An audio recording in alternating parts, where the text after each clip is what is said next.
Hello, and thank you so much for joining the podcast today. I am so glad you're here.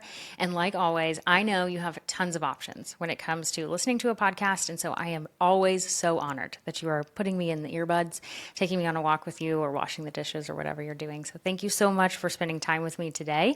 And you are going to love it because I have a fantastic guest, and we are talking about one of the coolest topics that's ever been on the podcast. So we are talking all about brain mapping, which is super cool. So, Rachel, thank you so much for being here.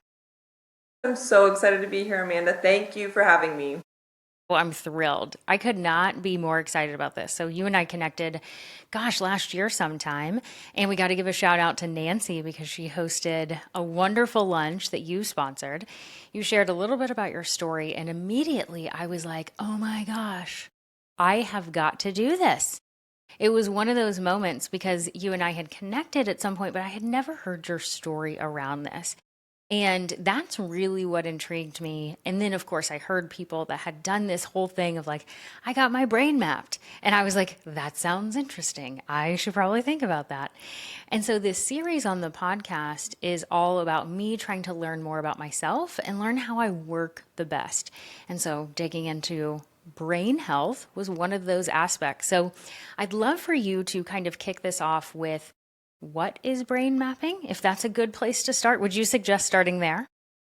We can start wherever you want. Tee it up. I'm absolutely, yes. I can talk about what is brain mapping and neurofeedback. So I have a company called Braincode Centers. We specialize in brain mapping and neurofeedback. It is a way to address anything mental health related. So somebody struggling with anxiety, sleep issues, depression, kiddos with ADHD, just the aging brain longevity, peak performance, you name it, we are truly brain specialists. And so to your point, I got into this field via a personal experience. I really struggled with my own mental health growing up. To the point where, my parents were wondering if I would be dead or in jail by age 25. Like, it was headed down a pretty horrible path of just reckless decision making, impulsivity, getting kicked out of school, you name it. I personally didn't want to rely on medication and the side effects my whole life, and traditional talk therapy just wasn't moving the needle for me. So that began our journey, just like you're on this journey, right, of kind of self-discovery, of looking for other ways to address mental health and move the needle forward. And so stumbled upon brain mapping, neurofeedback. I ended up doing an entire series of neurofeedback, which we can touch on today. Think of it like PT for the brain, a series of treatment. And at the end of my therapy, I literally felt like I had a second ticket at life. Like, my brain was so different. I had never felt more calm. I had never felt more grounded, and just honestly felt like the best version of myself again. So it's what got me into this field and licensed and board certified to be able to help other people with the same journey. Thank you so much for sharing that. And that was, I know, just a snippet. If we really dug in, I'm sure there's so much there, but thank you for sharing more of your personal story. And that was really what got me intrigued is I thought that's so interesting that we could do something, exercise our brain in such a way that would make such a difference. And specifically for me, I came to the table and basically said, I worry about everything. And so I'm opening the door to talk about my brain here on the podcast. So I'm giving you that permission. I know we need to make sure that that is very clear that I am sharing this on my own behalf here. And I came to you and I said, I worry about a lot. And we really just kind of dug in, and you helped me really understand so much about my brain in a very short amount of time. So I guess I need to rewind the tapes a little bit and say, so we met. I was very intrigued. It took a little bit to get me in. Once I got in, I got my brain mapped. And what this means for me, for the patient on the other side, was I sat in a chair with this really funky looking cap on, and nothing went into my brain. I feel like I don't know if everyone asked that question. I didn't even think to ask it, but every time I tell someone I had my brain mapped, they're like, "Did something go in your brain?" And I say no. Do people ask that question a lot? The amount of myths about brain mapping I can go on and on. people think we're doing electroshock therapy. They think that we're doing some sort of, like, to your point, putting stim in, or you're having to have radioactive material to be able to see it. So yeah, demystifying brain mapping, it's very similar to assessing the beat of a heart, right? If you're doing an EKG of a heartbeat, you just get hooked up a little monitor and we're able to see the frequencies that are outputted from this specific organ. So brain mapping is very much the same. We're able to put little electrodes on the surface of your scalp. I love that you said that nothing is ever being inputted. All we're doing is reading and monitoring real live brainwave activity. What we know about those brainwaves is they are going to create clinical patterns and then obviously symptomology and tendencies for people. So whether that's generalized anxiety disorder, PTSD, somebody that has a tendency to worry or catastrophize or just can't shut the brain off, there are going to be patterns that are associated with that on the brain map. And so, yes, it's very passive, very simple. We are not trying to put you in a stress environment or ask you questions that are going to trigger anything. All our clients do is sit there for about 5-10 minutes. We get the information that we need, and then we get to get back together with you and go over the results. And that really is one of my favorite parts of what I get to do, is show people visual forms of grace, right? In the form of these beautiful brain maps where you're saying, hey, this is what's going on. Here's the root of what you're struggling with. Here's also the beauty of who you are and why you have these strengths that you exhibit. And here's how we're going to refine and optimize what's going on through this program, because you're actually looking at data. So one of the things I love, love, love about brain mapping is it's a data-driven approach to mental health. It's way less subjective. And so getting to the root and showing clients provides so much validation and so much hope for them to begin the journey. I love everything that you just said. And this is why it was such a perfect thing for me to experience, because I love understanding the data. I don't have to know the ins and outs. I don't know all the things that I'm not certified in anything, right? But it was so helpful for you to walk me through, okay, Amanda, this is what's happening. And like you said, it was so wonderful. You were like, this is the beautiful you are. This is, the waves that are happening in your brain, and this is what's going on, and this is great, and this is why you can achieve this. But it's also doing this other thing, which is making you catastrophize, and it's all of these things. But the more you know, the more you can make changes and really understand. And even just having the brain mapping experience, which was super fun and simple, like so chill, like you were saying, like I was not put in a stress situation whatsoever. I sat there with my eyes open for a little bit and my eyes shut for a little bit. And that was it. I think there was some YouTube noise, like a nice instrumental music or something. And I just sat there. That was it. So if anyone's nervous about it, like, it was very easy. And your team is amazing. My gosh. Shout out to everyone who I worked with. Thank you. Great team. And then what I loved is that even just having the, what was it, 1 hour conversation with you later where you dug into things, even since then, I've had more grace with myself, is what I've noticed. And I don't know if that's a typical thing, but I've given myself a lot more permission to be like, it's okay to let that go. My brain is just doing it. It's just kicking in. Like, I felt so different even just having the conversation. Have you seen that happen a lot for people? Yes, I love that you said that. Having a level of empowerment, right, with what's going on, and also just this kind of locus of control, like, okay, wow, I actually have an awareness of what's happening neurologically, gives yourself the ability to kind of take that edge off even without doing the formal therapy, right? And so I think awareness with anything mental health related or behavioral change related is so key. I can't tell you how many couples come in and a husband and wife will do the brain map. It's like this weird brain date that they get to go That's on. fun. And then we get to do a couple's brain map where I sit with a husband and a wife or whomever, and we get to go over what's going on in their brain. And I can't tell you the amount of times I've had people say, like, you saved my marriage, just knowing that my wife isn't crazy or my husband isn't that controlling. Right. You know what I'm saying? Like, he can't really help how his brain is wired. Now, we don't want to use a brain map as a scapegoat, right? That's not the purpose of it, but it's to just provide the level truly of understanding and patience and grace that you need sometimes to help people understand, like, I'm not exactly wired the same way that you're wired, and here's how maybe I can come along and support my significant other that has a tendency to overthink or worry, right? Yeah, it's been super helpful. Of course, I told Michael all about it before and after. I came home and like, you're gonna love this. This is so cool. Here's what I learned. Here's what I did. And it was really interesting to hear specifically, and I'd love to hear you talk about the different brain waves, because that was a really interesting piece for me to learn about the different waves and how it's not that one is bad. Like, because I don't know, maybe I went into it thinking like, there's going to be a wave that I shouldn't have, but it's crazy. It's going nuts or something like that. Like, I just didn't know really what to expect, but you really helped me understand we need them all. This one particular one for you is just a little more active, and that's just what is happening. And that it's you made it so simple, something that could be really complex, but you made it really simple to understand.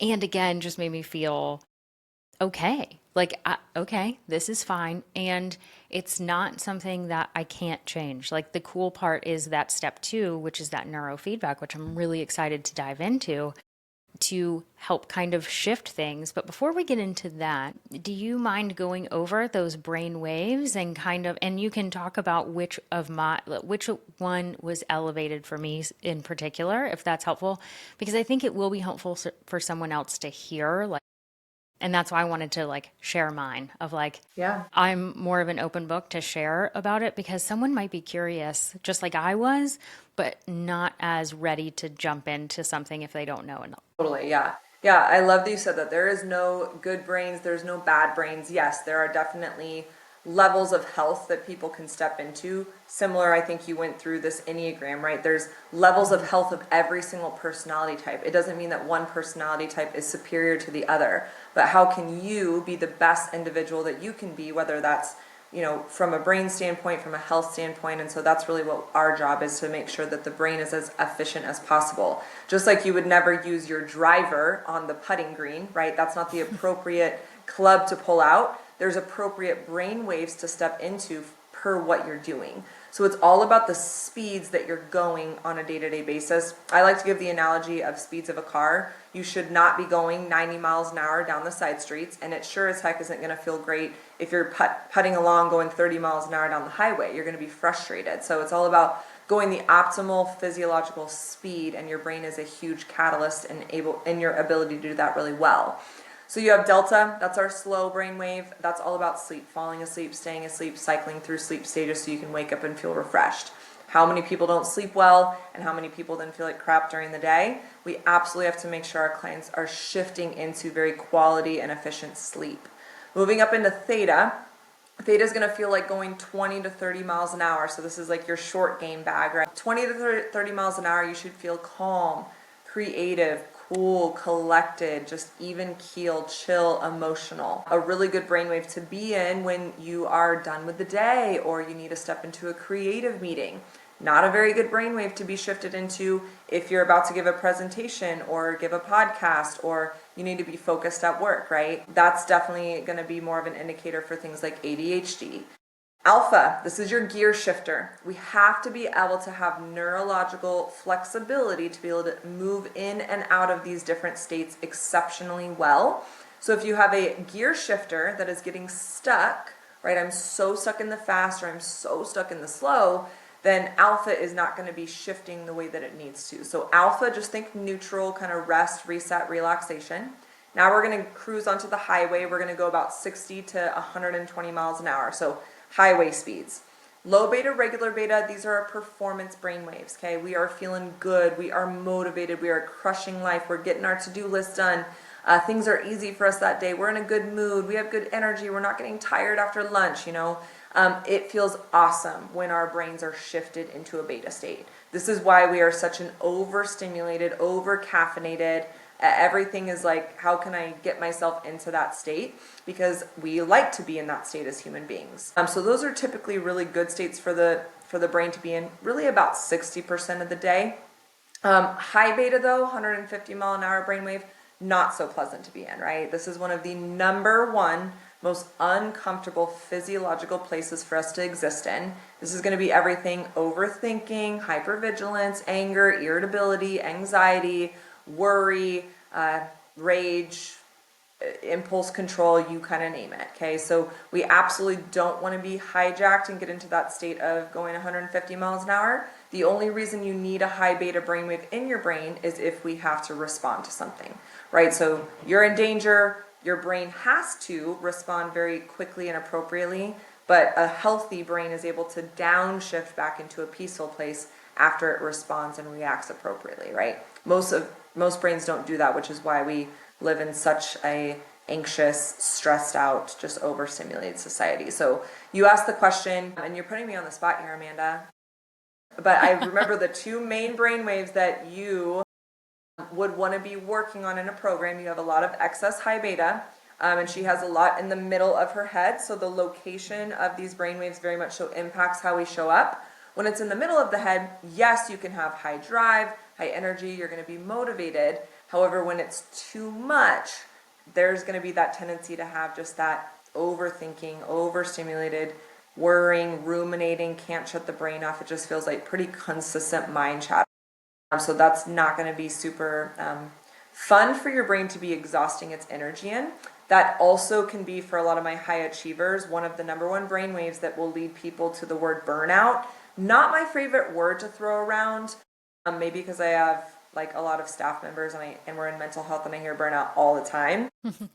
However, I do believe like adrenal fatigue is a real thing, burnout is a real thing, and when you have too much high beta, it's very easy to step into that. You also have a really fast processing speed. So you have a really fast production of an alpha wave that is a little bit inflexible, right? So this is going to keep you really like in your head a lot, very smart, right? We talked about it's associated with high intelligence, ability to learn very quickly, but it can be very overstimulating when it's too fast and doesn't have the off switch ability. So those were your two, I guess, blind spots I think that we talked about that you could improve on. Yes, I remember. Those are the ones. That's definitely the ones. And it was like it was a really interesting moment when you shared that. And thank you for going through all the waves. It is so helpful to have that analogy of the car on a city street and a highway.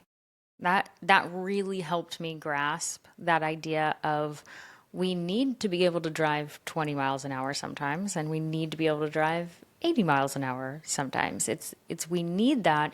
We just have to be able to shift between the two. And that's where I've started to realize I end up staying in that high focus, high production, that sort of thing, which is nice as an entrepreneur because I can produce a lot of output, which is great, except I will be up in the middle of the night thinking about writing emails. And it's like when you said it just doesn't shift off and you can stay in that chatter, that mind chatter. I mean, it nailed it. So that is 100% what happens. And I just appreciate that you shared that there is beauty in this and there's good things that come with all different types of waves, but there's ways in which that we can shift things. And it's like getting better sleep is something that's like I work on every day because that's the hardest piece for me. Yeah, I mean, truly, I think so many people still think about mental health so reactively, right? Like we really have to be suffering to get help. But why are we not looking and wanting to optimize the coolest organ, maybe aside from our heart, that we have? Like optimizing your brain's productivity so that you can be your best self. This is why I love working with high performers, high achievers, professional athletes, because for a professional athlete or an entrepreneur, it's not about just focusing at work, right? It's about trying to step and get 1%, 2%, 3% better. And that's sometimes a very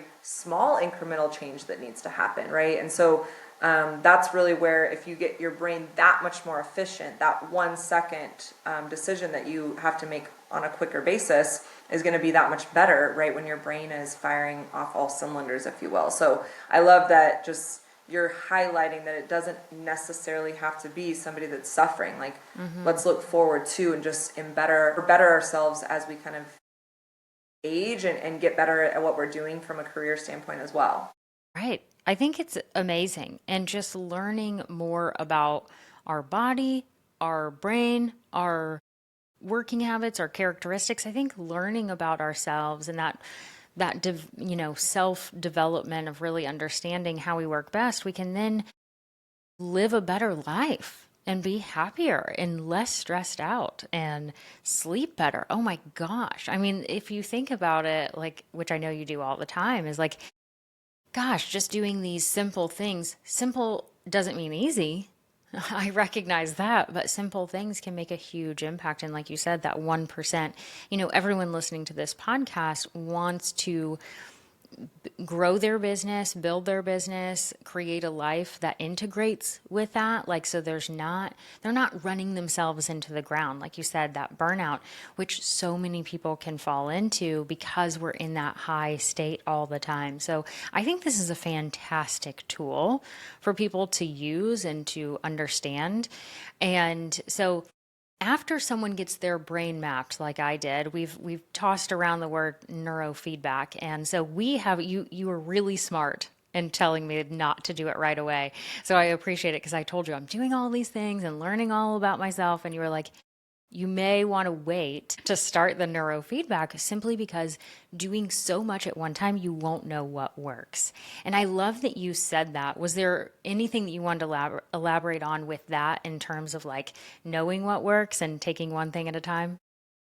I mean, I think that we provide typically the missing piece for a lot of people, right? We have a society where people are doing all things with nutrition and supplements and exercise and getting blood work and getting their hormones. Well, hopefully, if you're kind of on that journey, you're doing all these different things. And then we oftentimes get the clients that they've done all that. They do exercise, they go to therapy, they've tried to optimize their hormones, but they still struggle with just this constant kind of anxiety as their baseline, right? And so this is where we come alongside, and more I give the comparison hardware versus software. All of these tools that people are doing are behavioral modifications, or like amazing software that you're trying to download.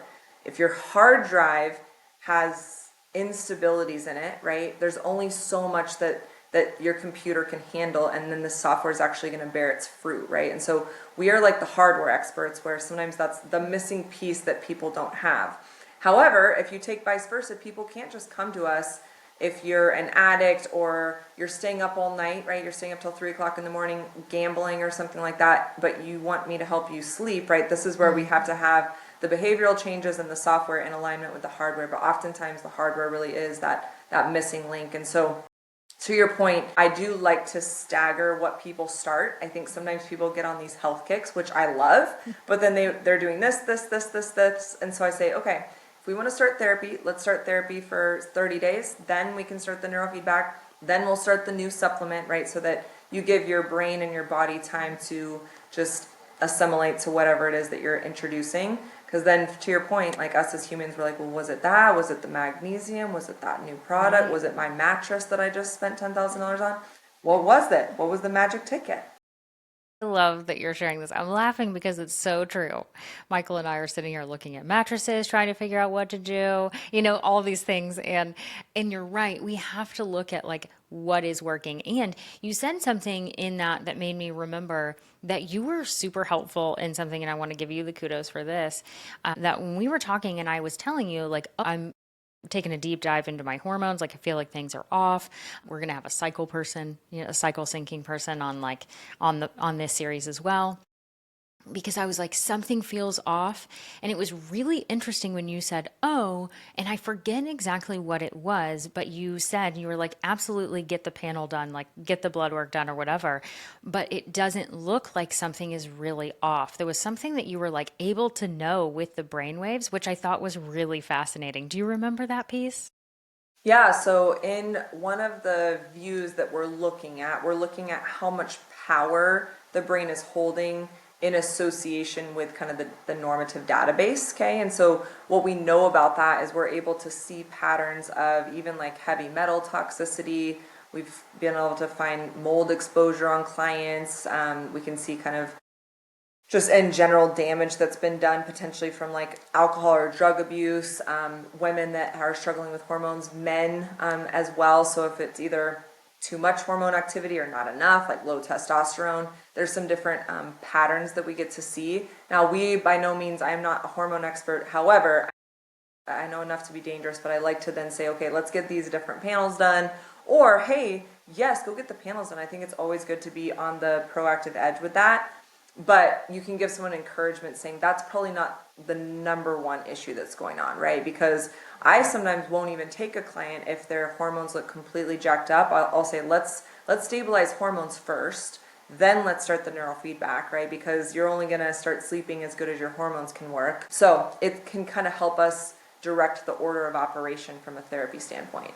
Yeah, it was super helpful to hear that. And again, it's not like you were saying you were my doctor and telling me what to do in that moment about my hormones, but it was nice to know like, oh, it doesn't necessarily look like something is just off the charts different that I need to be paying attention to. And it was right before I was going to the doctor anyway, so it was perfect timing.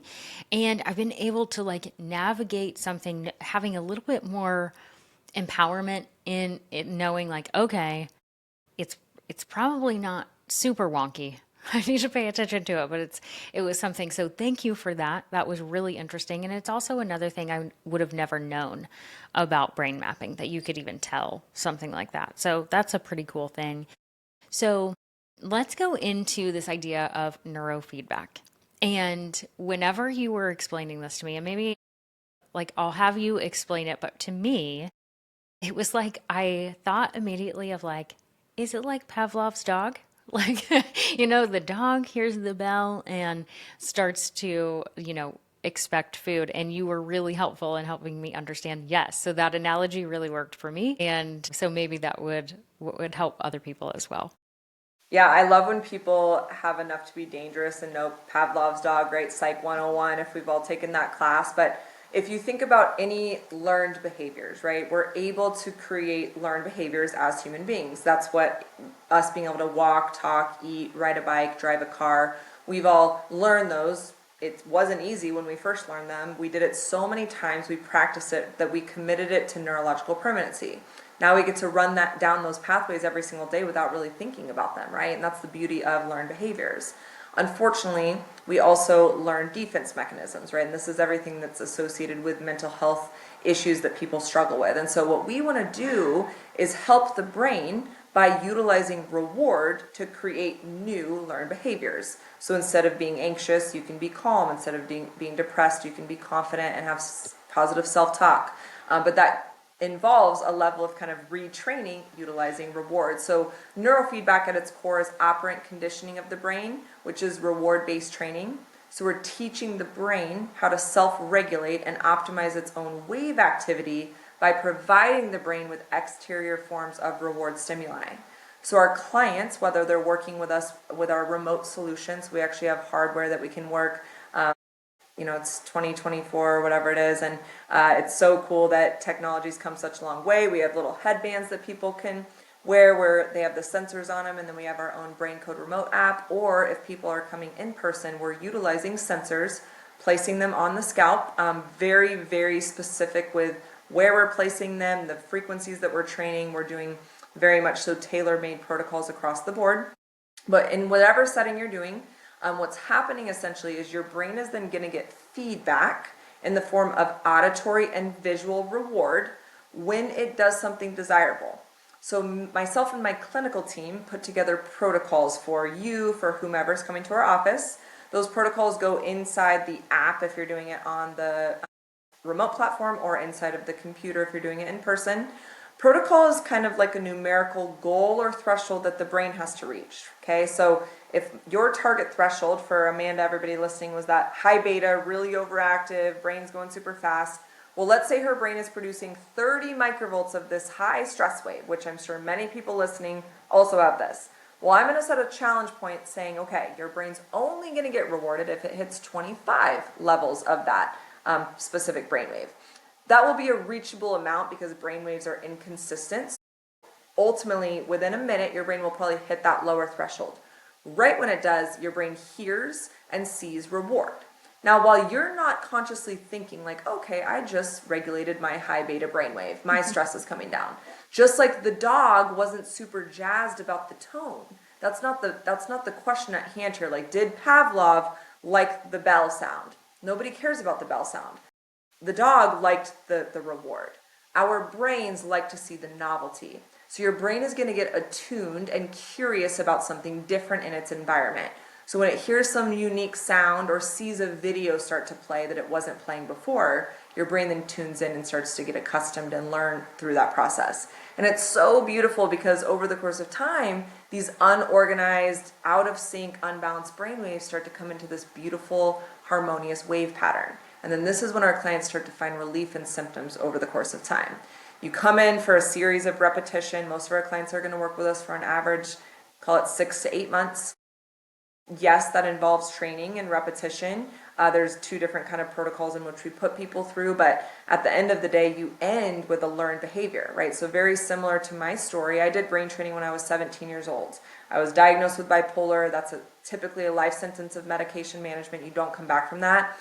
I don't fit one diagnosable category of bipolar, and I'm, 20 plus years away from that, right? So my brain has held a neurological permanency because of the training, just like you don't forget how to ride a bike. So that's the whole purpose in putting in the work for these 6 months, right? So that your new default is not anxiety. Your new default is not worry, right? Like you have a freedom neurologically to live your best self. So that's in a nutshell what neurofeedback does. Beautiful. I can't wait to get started. I feel like I've said this since we had our first call, and I'm like itching to get started now because it's so cool. But I love that I'm staggering things and that you told me to do that because I'll be able to attribute this helped with this helped with this. And I'm so excited to see how this goes because I have talked to several people who've worked with you, and every single person has said it really changed my life. And that must be just an amazing experience. And I kind of want to shift gears just a little bit and ask you about, you're an entrepreneur. You started this incredible business. And I would be remiss if I did not ask you about this. So, how has it been taking this idea, which I'm sure you've had challenges all along the way, because it's not like you have this little baby business. You have an incredibly successful business. And so how was it taking this idea and turning it into what has become today, which has people saying it changed my life? Hi, well, first off, I love that because that's why I do it every day, is just the testimonies over and over and over again of life change. It's like truly the heartbeat of what I do. But honestly, the business side is hard. Oh my gosh, I have no business backgrounds, had no clue what I was doing. Honestly, None it of us do, sounds right? it truly. And I mean, as another business owner to business owner, like the difference between myself and maybe another neurofeedback practitioner that struggled or had to close doors honestly is just straight grit, because I'm not a business expert at all. It's just this like consistent pursuit to want to win and succeed and not settle for no and not settle for failure or whatever that looks like, or learning from failure, right? I've made every single mistake under the sun. I can't even begin to express. So, I mean, my number one thing, so when I met my husband, who now honestly helps me with my business, he has helped me take the beauty of what I do and turn it into a very organized platform, which I'm so grateful for him. But he always laughs. He's like, how the heck did you do this? Like, I don't understand how you created this company. Like, what did you do? I went and asked questions to people that were better than I am and smarter than I am. And I just asked everybody that would give me their time, like whether it was taxes or setting up an LLC or doctors, figuring out how to do the best protocols, whatever it was. I just like persistently asked people for help, and people are willing to give it. Truly, I don't even get asked for help as much as you would think that I would. And I think sometimes I tell my team, I'm like, I have tons of employees. If you guys ever have questions, and really, I've probably had one or two over the past couple of years that have really like pulled me aside and asked me some really cool questions. So I just don't think people either are willing sometimes to ask questions, or maybe there's a fear there, or they don't know what type of questions to ask, or they don't think about it. But you can't learn unless you put yourself in an uncomfortable place. So but it's really fun. We have multiple clinics, a worldwide remote program. I have about 50 employees now. We've been in business for almost 20 years, and it's very, very exciting to be a part of.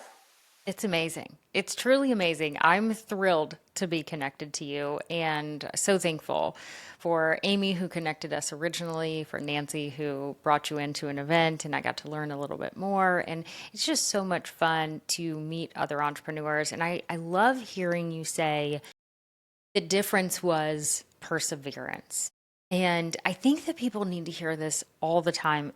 And it's because it's the least sexy thing. It's not the get rich quick. It's this is hard, but we all choose our hard. Working for someone else is hard too. But all of us entrepreneurs have raised our hand and said, I want to do it. I want to do this thing. And so it's going to be hard. And so if we choose this hard, I just think that persevering and pushing through the really uncomfortable spaces and not knowing is part of the game. But I think what I really want people to hear is that you asked questions, and it's interesting that people have not started asking you. I'll start asking you though. I mean, get ready. I'm taking you to lunch soon for sure. Yeah, and I mean, truly, like I work with a lot of, I do think sometimes it's a mindset thing. There's people that I do think are going to be really amazing employees, and that is okay. I think there's people that are really amazing entrepreneurs, and that is okay. It's knowing honestly what your strengths are. I actually think there's too many people out there that want this entrepreneur life, but they either haven't, they're not ready for it. Their personality type isn't refined enough, and so they just keep struggling with this like entrepreneurial life.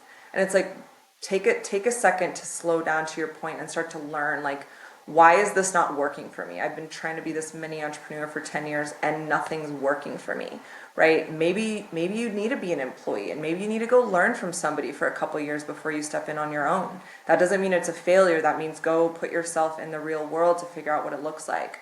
And so I think knowing, to your point, who you are, knowing where your strengths lie and where your blind spots lie, and like really refining those is so critical. Thank you for sharing that. So, one of the things that I help people with the most is following through. And you and I talked about it when we were talking about my brain and like how I can actually like see a project through and really stay focused on it, which is interesting to think about it from a brain standpoint. But a lot of people will get very excited about something and start to do something, whether it's starting the business or doing something within their business or some type of project like starting a book or a podcast or whatever, and struggle with the follow through. I guarantee that if you and I sat here for longer, we could talk about all the times that you tried and fell down because we all have them. Can you think about what has helped you follow through on the tough times, on the times where you're like, it doesn't feel like anything is working right now? Because that's the thing that I think a lot of people get hung up on of nothing is working, I don't know what to do, or this thing just massively failed that I was super excited about. In those moments, what has kept you going? I think it was Gary Vee that said entrepreneurship and business owning and all that is, what is it, failing 90% of the time and getting like a couple wins here and there. Do you know how hard that is to actually like live with?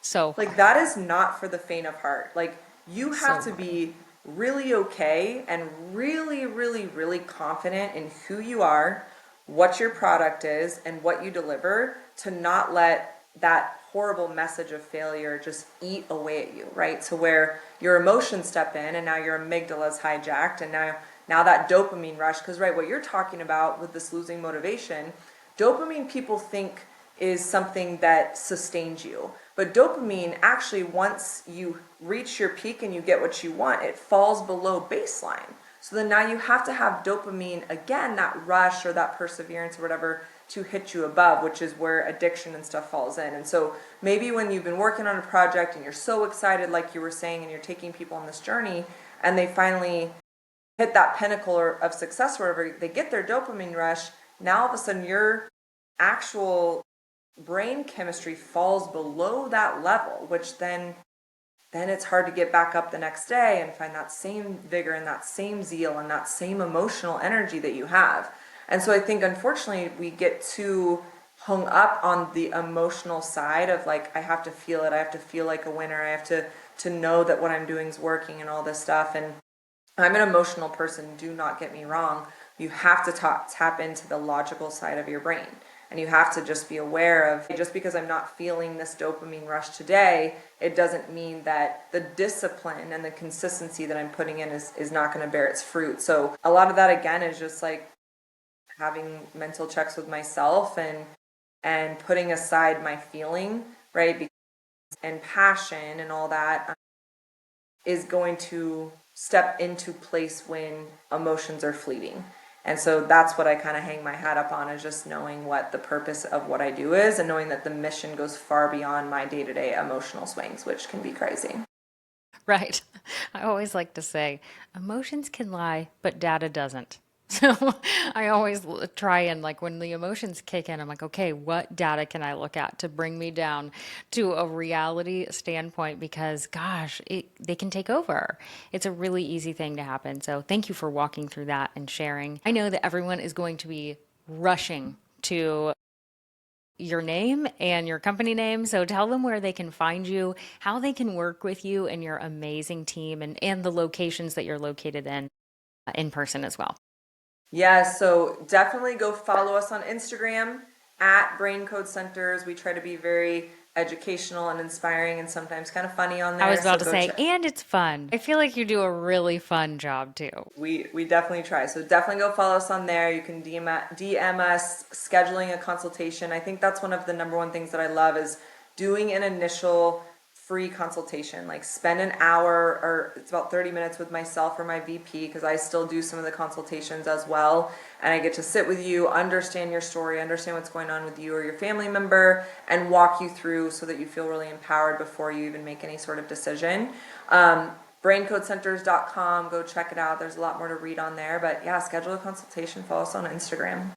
It's great. And remind me of all the different locations you have. We are in Tulsa, Yes. so I know you have one here, but where else?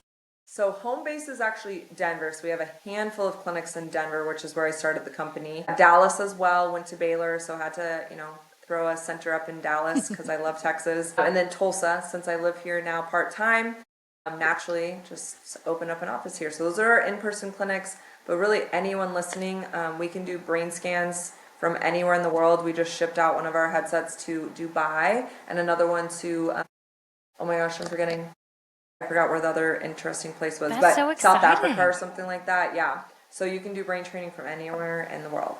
That's fantastic. I love it. Well, I can't recommend it enough. So please, please, please go check out Rachel's website and work with her team. It is amazing. I am super excited to start the neurofeedback and see that next phase of things. But thank you so much, Rachel, for being here today. And for everyone listening, I always like to give a next step. And I think the next step, and Rachel, feel free to add something in if you'd like, but the next step that it's coming forward for me is the moment that I had after I talked to you first, which is giving yourself the grace of your brain is beautiful.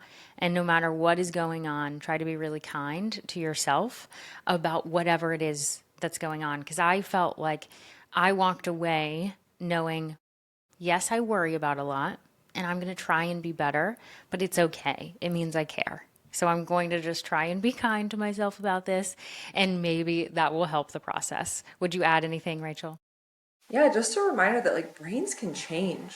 Like, we have this innate, beautiful capability to change. And is change hard? Absolutely. Does it take work? Absolutely. Is it an investment in your health? But my gosh, like, you don't have to be defined by anxiety or depression, or feel like if I don't, refill my Lexapro prescription, then I'm screwed. Like, that doesn't have to be the end of your story if you don't want it to. Not that there's anything wrong with medication, but your brain can change. It is capable. You are capable. And there's always more to be had when it comes to brain health. Perfectly said. Perfectly said. So thank you all. Thank you for listening. Thank you, Rachel, for being here. And until next time, my friend, give yourself permission to know your brain is beautiful and grace along the way. I'll talk to you soon.